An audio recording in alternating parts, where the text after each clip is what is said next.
Hi friends, நம்ம இன்றைக்கி பார்க்க போகிறது வேக்கம் சர்க்கியூட் பிரேக்கரோட ஓப்பன் க்ளோஸ் டெஸ்டிங் தான் பார்க்க போகிறோம். இந்த ஓப்பன் க்ளோஸிங் டெஸ்டிங் வேறு எதுவும் மீன் பண்ணியும் இல்லை, டைமிங்கை பொறுத்து இருக்குது.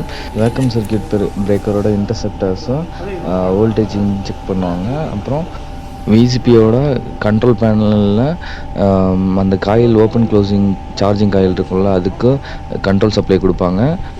இந்த டெஸ்ட்டு என்ன பேசிக்ஸில் நடக்கும்னா, காயில் சார்ஜிங் க்ளோசிங் இருக்குல்ல, அந்த காயிலுக்கு வோல்டேஜ் கொடுக்கும்போது எவ்வளோ செகண்ட்ஸில் ஓப்பனிங் க்ளோசிங் ஆகுதுங்கிறத பொறுத்து அவங்க செக் பண்ணுவாங்க. ஃபஸ்ட்டு ஆர் ஃபேஸ் பார்ப்பாங்க, அடுத்து பி ஃபேஸ் பார்ப்பாங்க, அப்புறம் ஒய் ஃபேஸ் பார்ப்பாங்க. இந்த R phase, B phase, Y phase மூணோட ஓப்பன் க்ளோசிங் டைமிங்கும் சேமாக இருக்கணும். அப்படி சேஞ்ச் ஆனிச்சுன்னா சர்க்கியூட் பிரேக்கர் ஃபெயிலியர் ஆகிடுச்சுன்னு அர்த்தம். நம்ம செக் பண்ணணும். காயில் ஓப்பன் பண்ணுறதுக்கு உள்ள டைமிங்கும் க்ளோசிங் பண்ணுறதுக்கு உள்ள டைமிங்கும் மில்லி செகண்ட்ஸில் தான் இருக்கணும். விசிபி எந்த அளவுக்கு சுவிட்சிங் ஆப்ரேஷன் நடக்குதோ அது அந்தளவுக்கு ஹெல்த்தியாக இருக்குன்னு அர்த்தம்.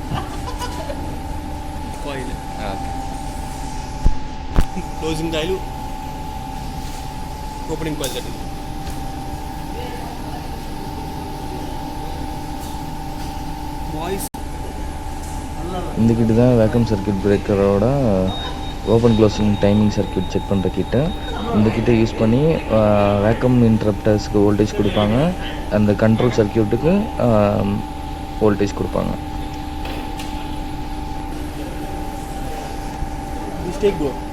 இந்த கிட்ட பார்த்தாலே தெரியும், அந்த RYBன்னு மென்ஷன் பண்ணியிருக்குது இன்டர்செப்டர்ஸோட கனெக்ட் பண்ணணும்.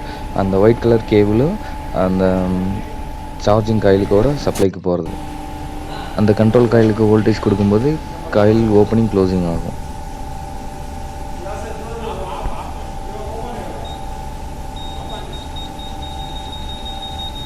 இந்த டெஸ்ட் எடுக்கும்போது நம்ம எடுக்கிற ரீடிங்ஸும் மேனுஃபேக்சருக்கு கொடுத்த ரீடிங்ஸும் செக் பண்ணி பார்த்துக்கணும் எந்த அளவுக்கு டீவியேஷன் இருக்குதுன்ட்டு.